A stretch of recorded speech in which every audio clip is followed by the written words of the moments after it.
Hi,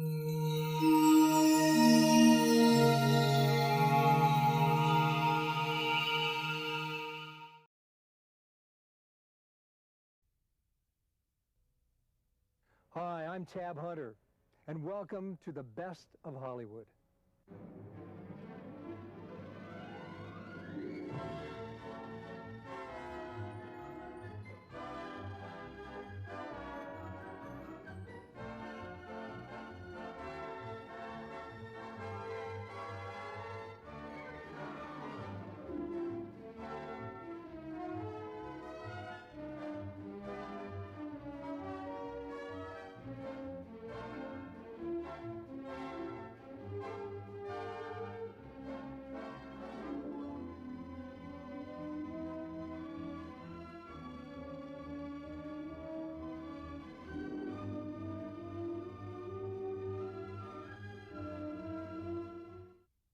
You can 1969 was the dawn of a new era. at Alice's restaurant. With the 70s just around the corner, studios were busy pumping out the same cookie-cutter pictures.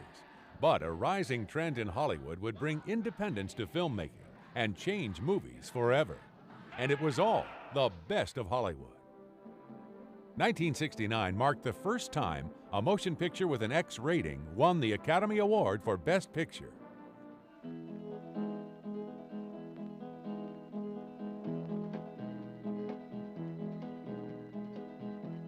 Everybody's talking at me. I don't hear a word they're saying. Midnight Cowboy told the story of Joe Buck, played to perfection by Jon Voight. Joe moves to New York City in order to become a gigolo, but he soon finds the path more difficult than first imagined. Where's that Joe Buck? He befriends a street urchin named Ratso Rizzo, played by Dustin Hoffman, who stunned audiences with his portrayal of a street hustler. Together, they find adventure in the big city. I ain't a for real cowboy, but I am one hell of a stud. Kiss me, Joe. Hell, the only one thing I ever been good for is loving. You're the only one, Joe. And how come you ain't scored once the whole time you've been in New York? Cause I need management. Let's go. Hey, I'm walking here. I'm walking here. Listen. Get the cash. Those rich ladies write out a check a night, and in the morning they call the bank and stop payment. You were going to ask me for money? Oh, yes, ma'am. I mean business. You were going to ask me for money. M-O-N-Y. You big Texas longhorn bull. Hoffman, Voight, and fellow cast member Sylvia Miles were all nominated for Academy Awards. You're a nice person, Joe. I should never have asked you up here. It's gonna be a lot easier for you, Joe Buck. You're a lovely person, really. I'm gonna use you. I'm gonna run you ragged. Where you been, 42nd Street? I'm a truly dangerous person, I am. I'm impressed. You're a killer. Guess who I am? Oh, It's me. she's hooked. Like why, cowboy? I'd say she was good for $10, but I'll ask for 20. Why are you laughing, Joe? You're really a cowboy. Hey, listen, don't get sore or anything, okay? I ain't sore. I don't think I can walk anymore. I'm scared. What are you scared of? You know what they do to you when they know you can't. When they find out that you can't walk. Oh, Christ.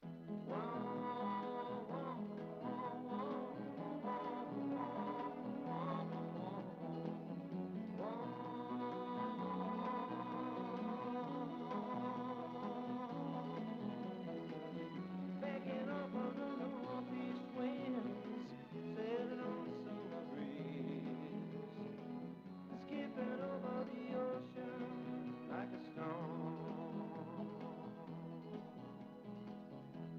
Everybody's talking at me.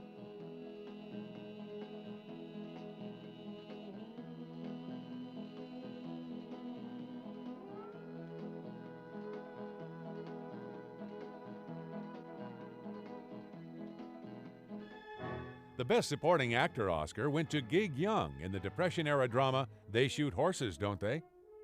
And now you're going to see it, Yowza, the Derby! One couple and only one will waltz out of here. Centered around a marathon dance contest, the film starred Jane Fonda and Michael Sarrazin as a couple competing for $1,500. And believe me, these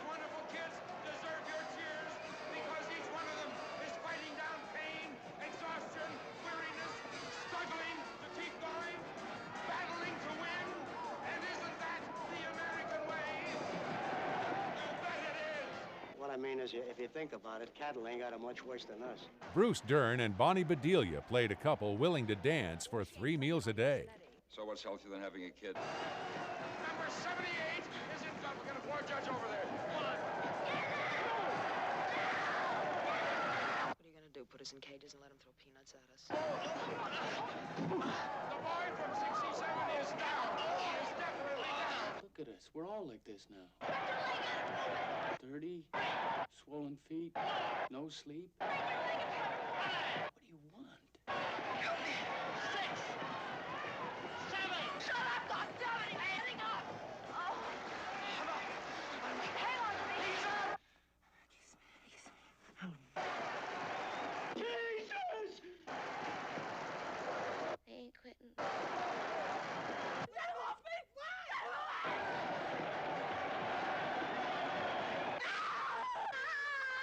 Help me. 5, 4, 3, 2.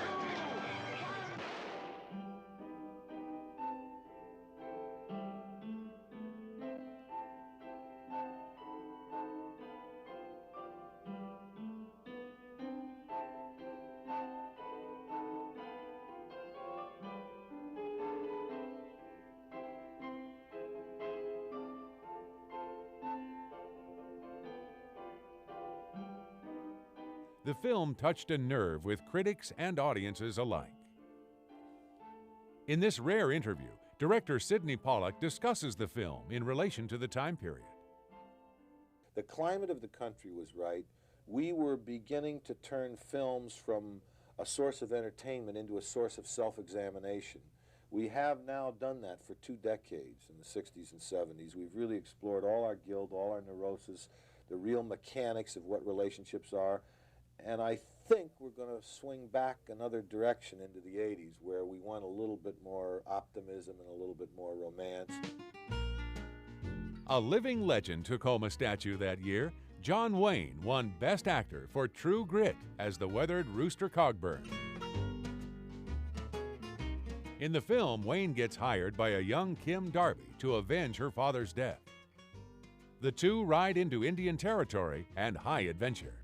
Smelled as bad as you, I wouldn't live near people. She reminds me of me. Glenn Campbell, Robert Duvall, Strother Martin, and Dennis Hopper co-starred in this rip-roaring Western.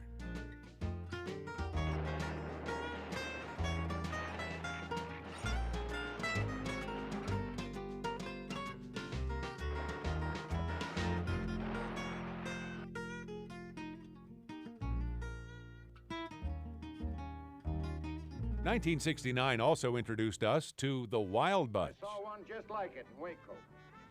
Hey, Pike, you know what I hear? I hear they got one of those things up north that can fly. That was a balloon, you damned old fool. No, the old man's right. They got motors, wings, go 60 miles in less than an hour. Maverick Sam Peckinpah directed this gritty tale of a band of gunslingers who get mixed up with a Mexican outlaw. If they move, kill them. Set in turn-of-the-century Texas, the film shows how progress is killing off the outlaws. But nobody told The Wild Bunch. Starring William Holden, Robert Ryan, Ernest Borgnine, and Warren Oates, the film was tough as nails.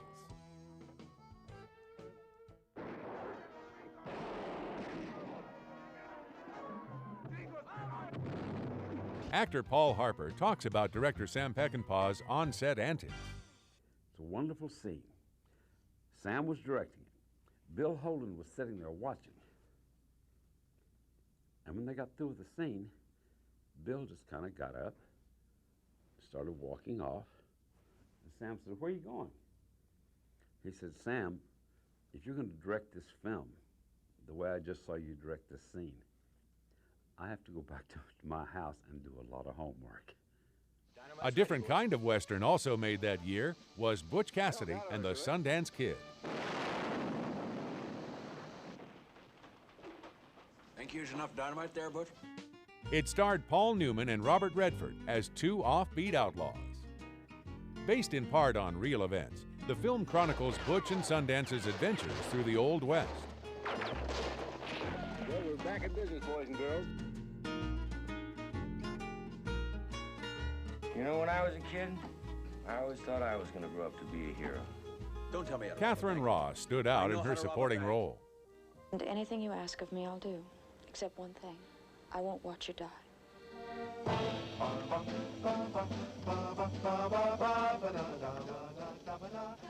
You just keep thinking, Butch. That's what you're good at. Director George Roy Hill captured the flavor of the fading Old West. But it's just one guy. Don't you get sick of being right all the time? Stop it. Manos arriba. They got him up. Ah, you're so damn smart, you read it. The film was a critical success and returned boffo box office. And just like the guy whose feet are too big for his bed, nothing seems to fit. Those raindrops are falling on my head. What are you doing? Stealing your woman? Take her. Boy, you're a romantic, I'll give you that.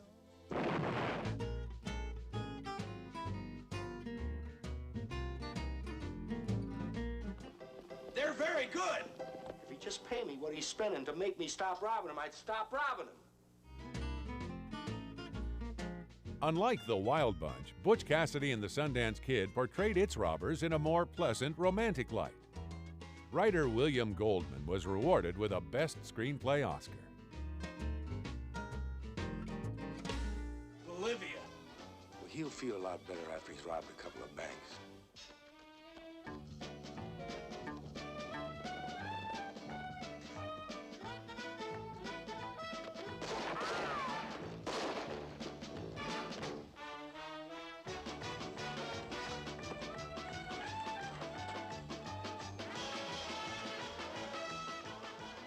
I'll jump first. Then you jump first. No, I said. What's the matter with you?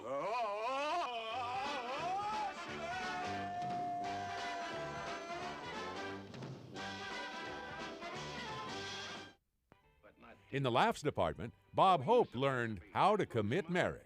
Look, Flavarino, why don't you leave and make room for about 6 more tables? I seem to detect a tinge of animosity. And what's the idea of sneaking him into the house in the afternoon when I'm not home? You don't live here anymore. Touche. You keep your touche out of this. Opposite Jane Wyman and the great Jackie Gleason, this farce told the story of feuding in-laws. Hey, is there a doctor in the house? Follow me!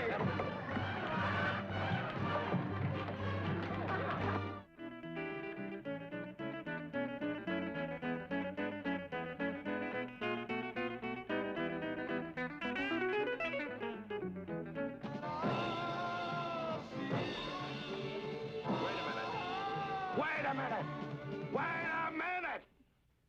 What are you doing? Number one, it sounds like music. Number two, you're singing and I can understand every word you're saying.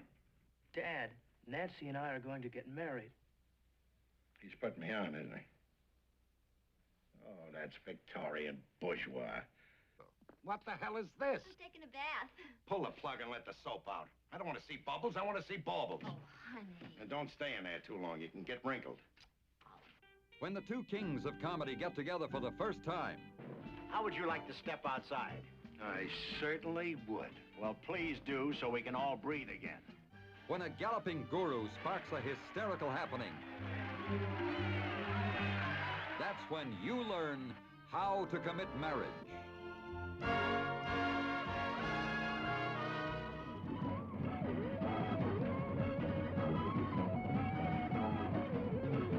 Hope tries to be hip as he struggles to connect with the audiences of 1969.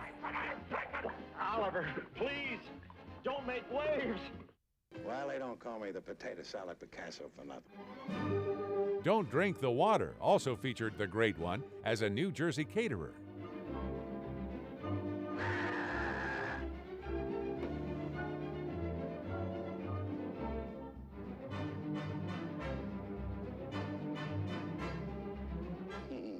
More days of uninterrupted diarrhea.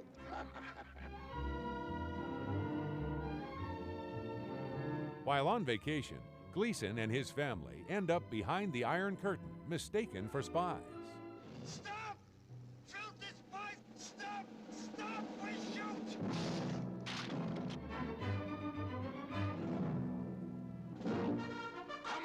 Come on! Americans! Gates and apple pie! I assume you'll be seeking asylum. I didn't do anything wrong. I'm a caterer from Jersey.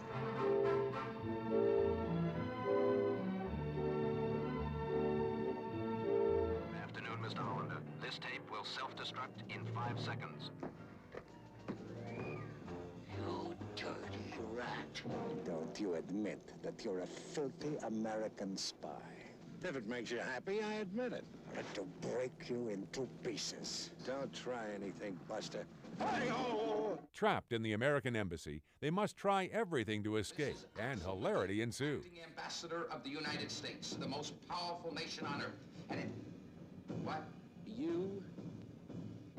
They really sent machine guns out there. America. Capital A, M. What do you got in mind for next year, the Gaza Strip? Big A, capital. Big A, M. Boy, are we lucky not to be home. It's pouring in Newark. Wasn't you all right in there?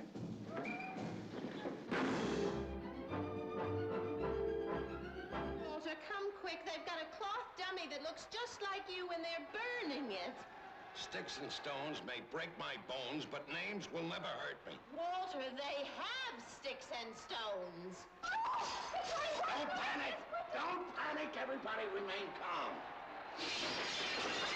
Now panic! I gotta go to the bathroom.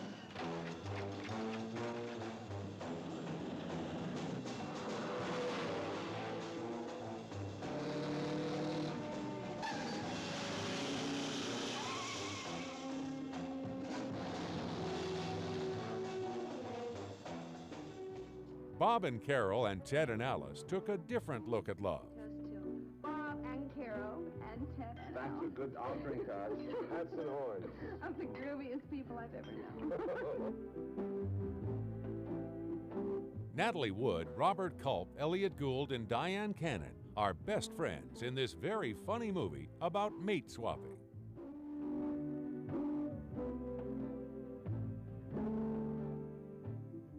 You're playing games with me. I'm not. There you are, playing games. Playing an emancipated woman, a hip chick that doesn't care what her husband does. I care very much what you do. You don't care what I do. That's perfectly obvious. Otherwise, you wouldn't be sitting there on top of a volcano that wants to spew out of you, and you won't let it do Do it. you know what you're doing? You are trying to make me react again. You feel guilty, and you're trying to make me punish you. Terrible thing. I cheated. Point is not that he told her. The point is that he did it. That he cheated on his wife. That he cheated on Carol. I agree. That's bad. But I think you'll agree with me that if he hadn't told her, there'd be no problem.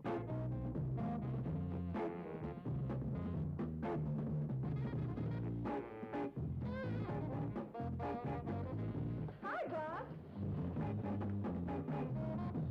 Hi. That's a pretty girl. Who is she?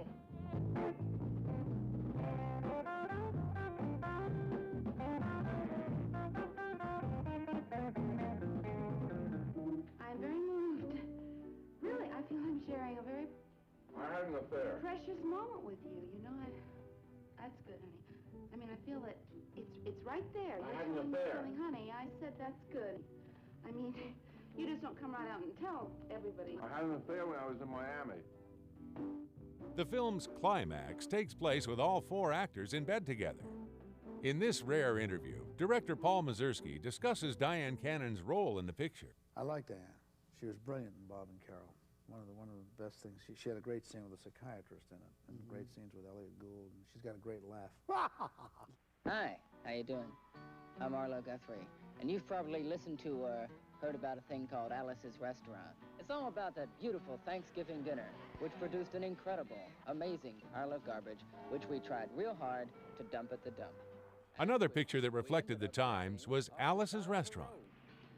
Arthur Penn directed this counterculture classic starring Arlo Guthrie in this autobiographical tale detailing his arrest as a litter bug. glossy photographs used as evidence at the... He later wrote a song about the exploit, and it helped keep him from being drafted into the Vietnam War. Turn your hat and cough.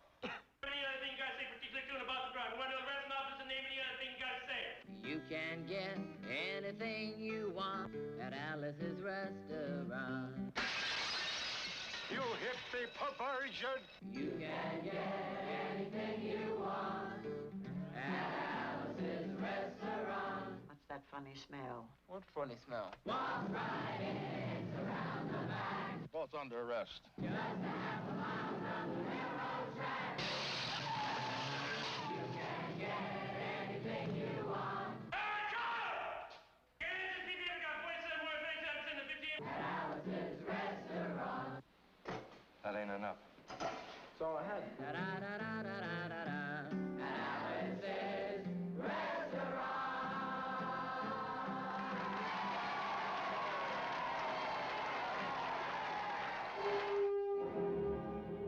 In 1969, Woody Allen made his directorial debut with Take the Money and Run.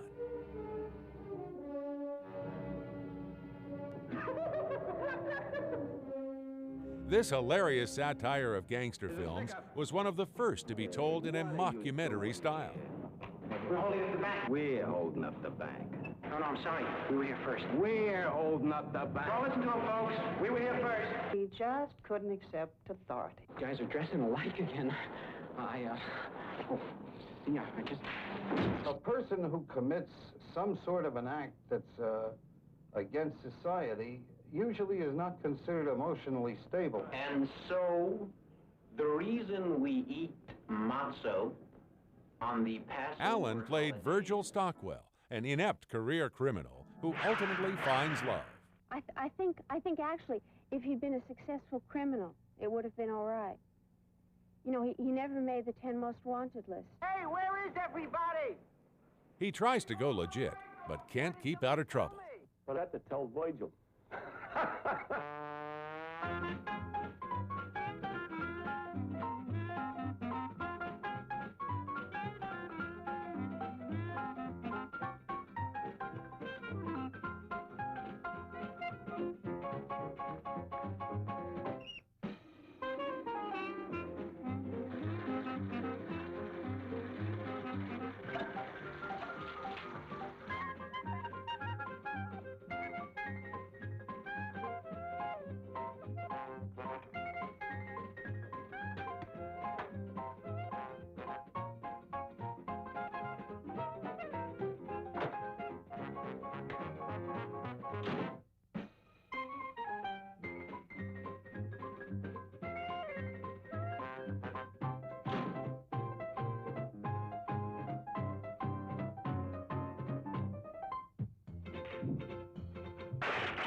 The Magic Christian looked at a darker side of human nature, greed.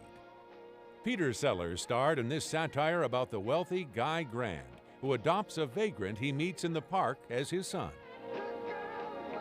Everybody everywhere will be a little worse off for it. Well then, Youngman Grand. Father. The two set about to prove that every man has his price. Ringo Starr turned in a memorable performance as Guy Grand Jr.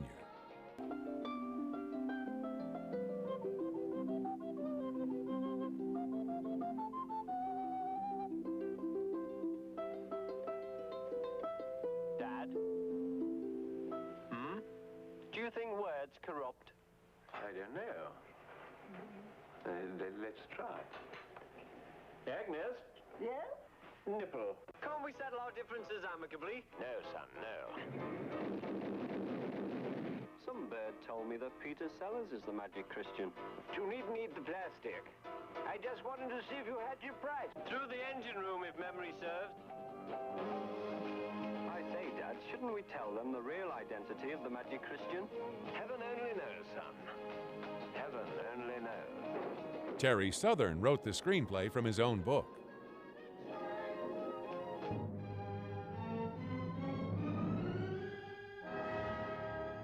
Another unusual offering was Rod Steiger as the Illustrated Man.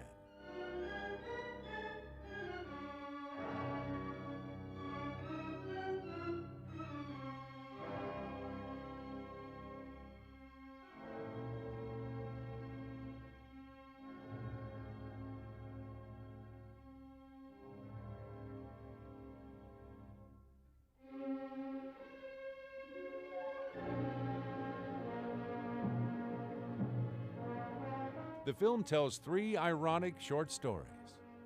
With its thought-provoking science fiction themes, the film went over the heads of general audiences. In this exclusive interview, Rod Steiger talks about what it was like to be the Illustrated Man. The Illustrated Man, I think, was the longest makeup job in the world. They had to hand paint me 11 people. We did 50 minutes, 10 minutes off, 50 minutes, 10 minutes off, 8 hours a day, 3 and almost a half days, with no shooting, no nothing, you know.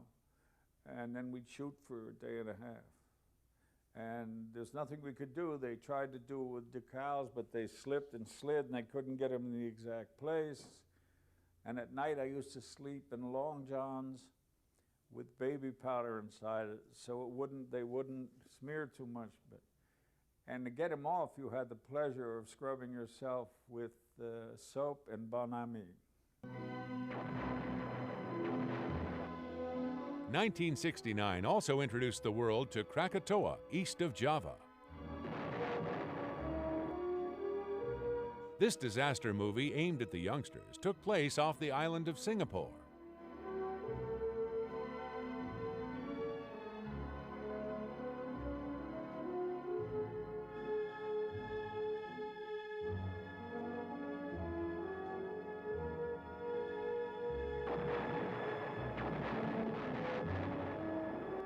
Despite the spectacular effects, the film's wooden acting caused the picture to sink at the box office.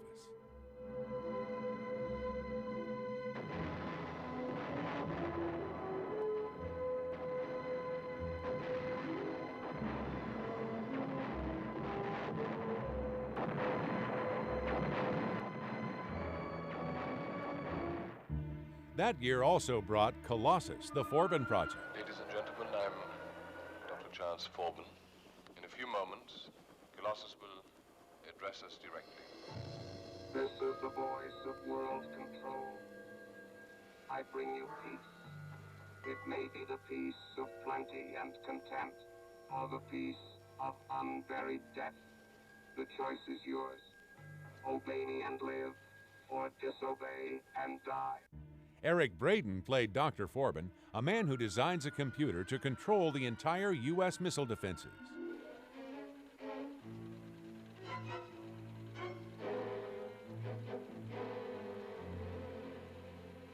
It's making you a prisoner.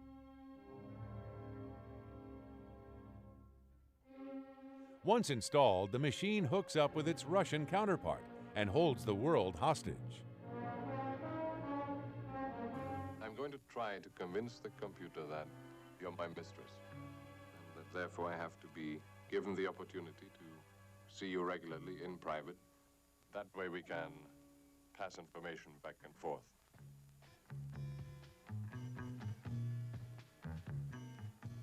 Four times a week. Good night. This is insane. When do you think you'll be able to attempt the overload?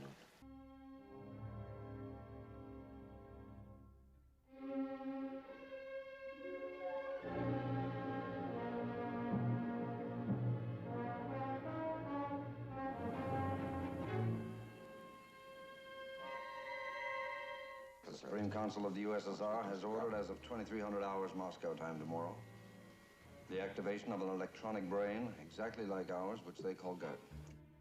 Sending strong messages regarding disarmament, The film was a box office hit.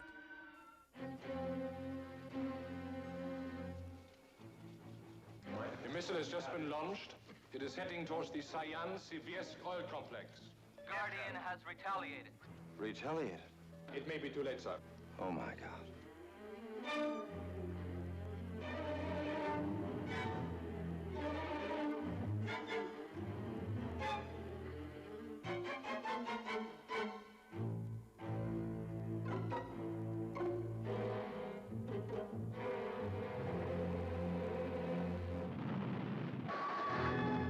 Marooned told the story of 3 astronauts stranded in space. Iron Man, this is Houston. Iron Man, this is Houston. Gene Hackman and Richard Crenna are dynamic as 2 of the endangered spacemen. Negative. Say again? I said we had negative retrofire. Bailey, kill it. And if that big baby doesn't fire this time, they're not coming back.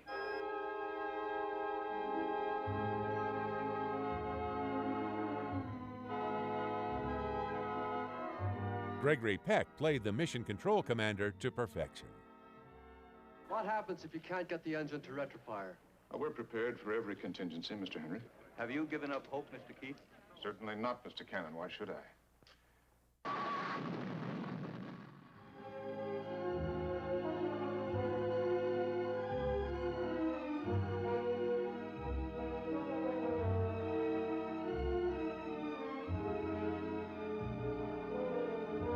Look, I don't want to just lay here and die. All right, then figure the odds. Along with Oscar-winning special effects, the tension and suspense made the film an instant hit.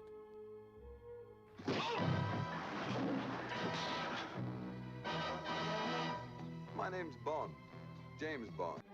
James Bond was represented in 1969, but not by Sean Connery.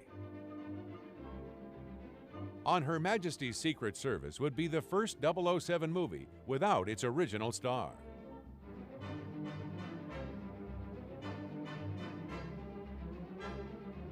Australian model George Lazenby walked through the part opposite Telly Savalas as the villainous Blofeld.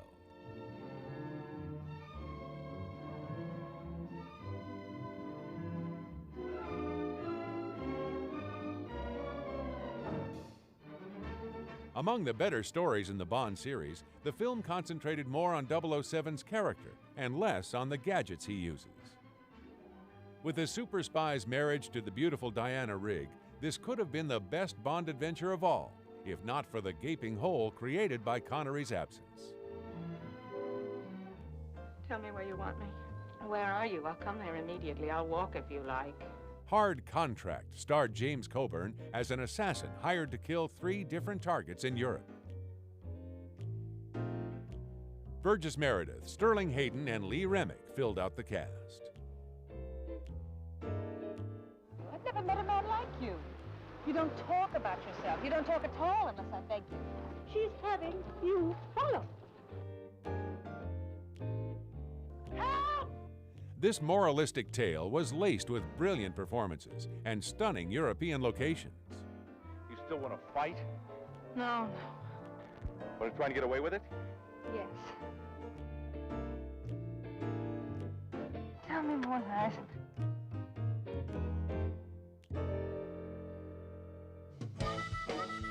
In 1969 also saw the release of the gritty Shark. A young Burt Reynolds starred as a gun runner in a small African town.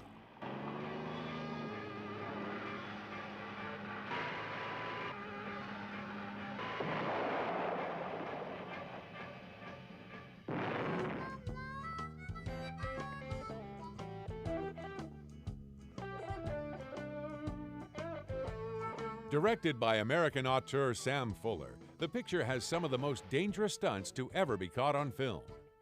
Naturally. Well, aren't you going to carry a gun or something? If I carry a gun, I'm just looking for trouble.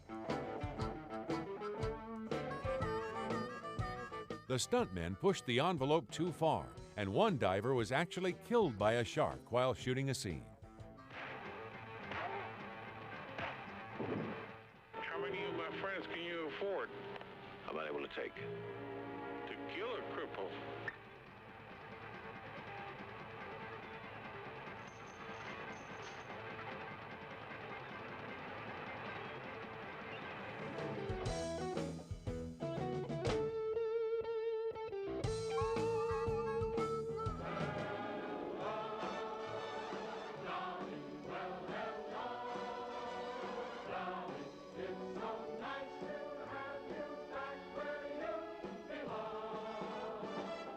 Master song and dance man Gene Kelly put on his director hat for the lavish musical Hello, Dolly.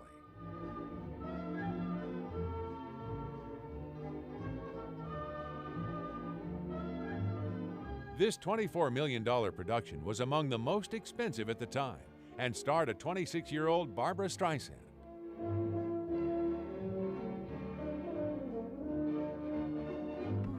Winter Nights, Horace.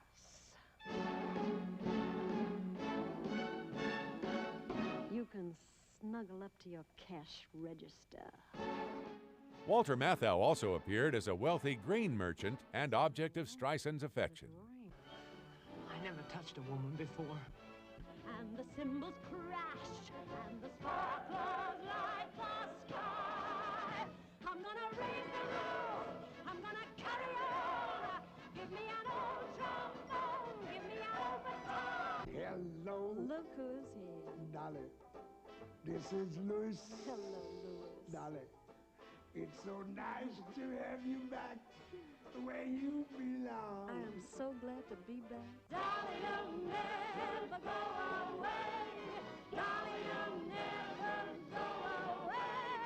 Dolly, you'll never go away again.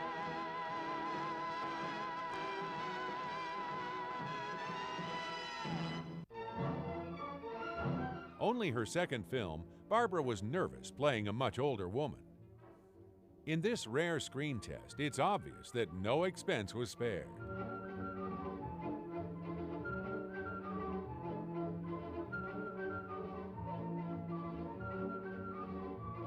Kelly tried dozens of costumes with his star to find the ideal look for her character.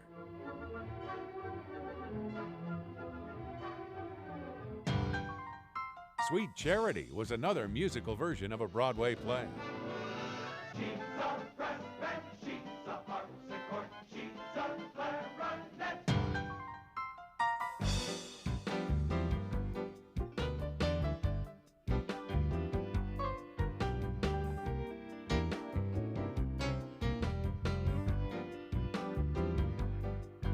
Shirley MacLaine and Sammy Davis Jr. headlined this fun picture.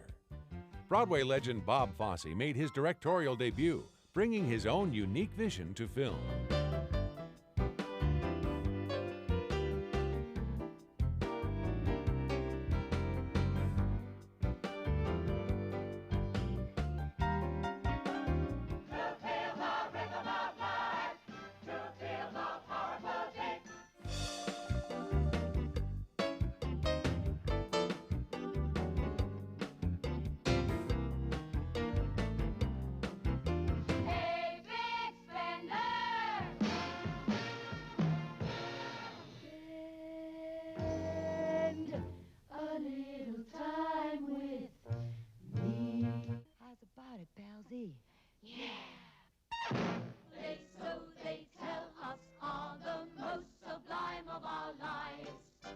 Herbert Ross also helmed his first picture with a musical remake of the 1939 classic Goodbye, Mr. Chips. Peter O'Toole played the title role of a shy and unassuming schoolmaster who falls in love with Petula Clark.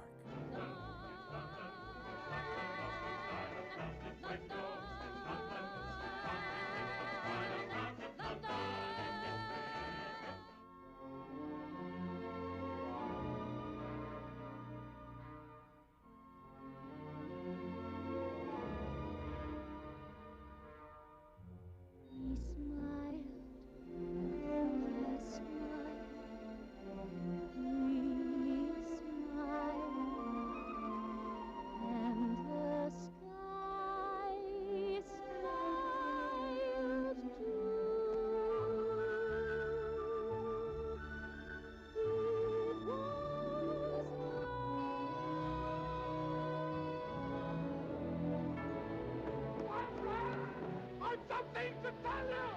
What? I'm the headmaster! Come on, boys!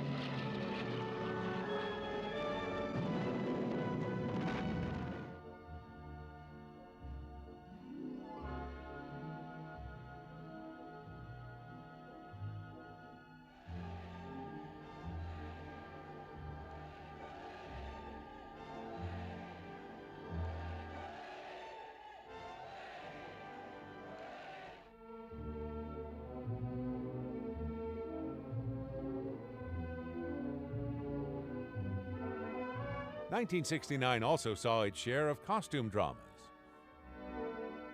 Anne of the Thousand Days starred Richard Burton as King Henry VIII. Genevieve Bujold played Anne Boleyn, the king's new infatuation. She plays hard to get until he marries her. I'm mad for you. I dream of you at night. I long for you by day. I'm no good with any other woman.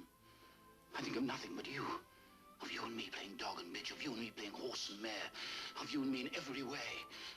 I want to fill you up night after night. I want to fill you up with sons. Bastards. They would be bastards. One word more and I'll strike you. One word more. Without marriage, if you and I have sons, they will be bastards. Burton's cunning performance earned him an Oscar nomination and helped the film become a box office sensation. Kirk Douglas, Faye Dunaway, and Deborah Kerr had a love triangle of their own in The Arrangement.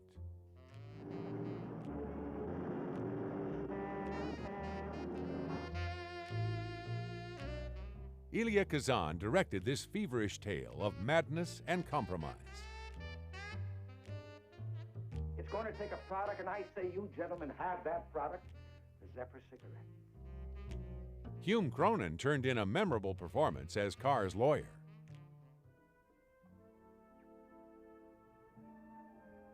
Thank you. Thank you.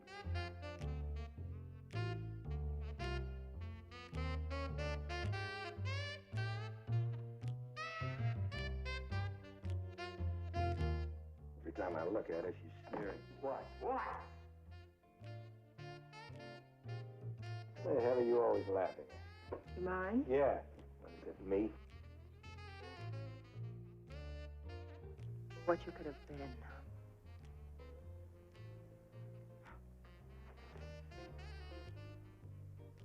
What happened to you, Eddie?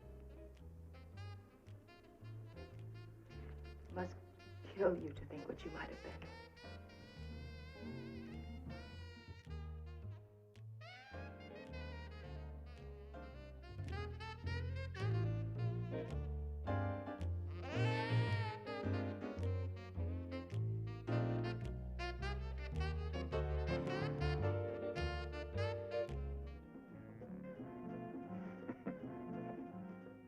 Bullshit.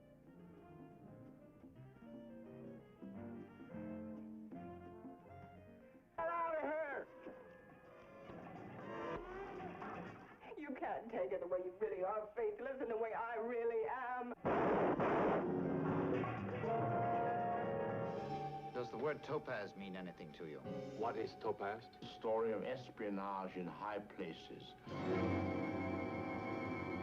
Topaz was Alfred Hitchcock's contribution in 1969.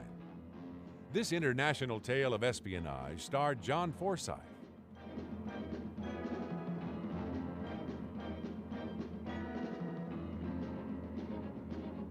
With no other big-name stars, the movie relied solely on Hitchcock's fame. And I'm supposed to keep my mouth shut and uncover topaz? At the risk of my own skin?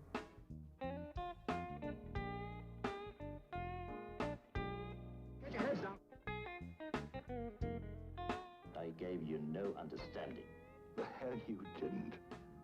You're in this business. You know the score. There is a woman in Cuba, isn't there? She sometimes works for me. What else does she do for you? It received a lukewarm reception at the box office.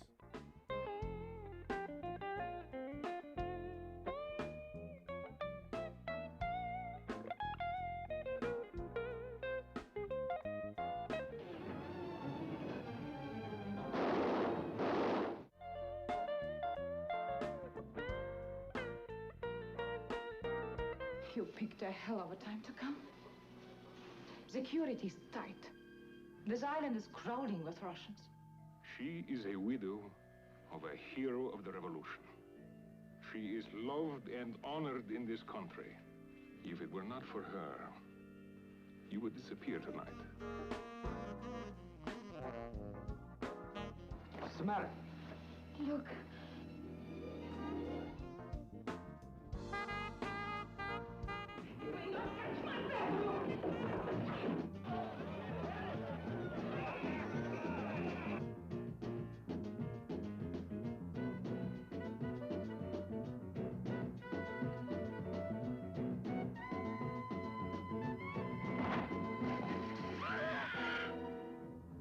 I don't want you to be killed. There's something I have to tell you.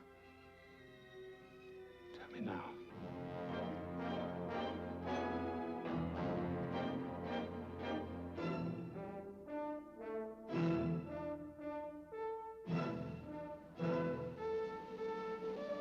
The wave of independence hit its peak when American International Pictures released a biker movie called Easy Rider. Got a stranger over there pouring gasoline all over it. He won't know what it is, man. He won't know what it is. Don't worry, Billy. Peter Fonda and Dennis Hopper starred as two freedom fighters rolling across country. Oh, I just can't believe. What are they doing here? I don't never know, but I don't think they'll make the parish line. After making a drug deal with a record producer, they hit the road to Mardi Gras. On their way, they find America and Jack Nicholson as a local lawyer who doubles as the town drunk.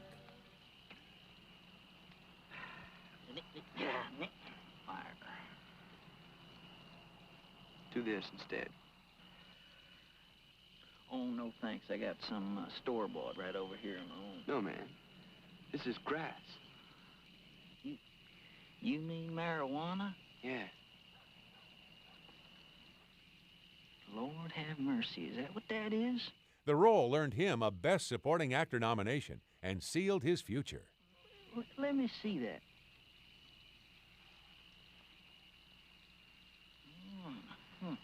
Terry Southern's script is laced with moral questions ever present on society's tongue. Go ahead, George. Light it up. Oh, no. I couldn't do that. I mean, I've got enough problems with the booze and all. I mean, I can't afford to get hooked. Oh, you won't get hooked. Yeah, well, I know, but I mean, it leads to harder stuff. Here's the first of the day, fellas. With its beautiful landscapes and potent soundtrack, the film struck a nerve. Do your own thing in your own time. You should be proud.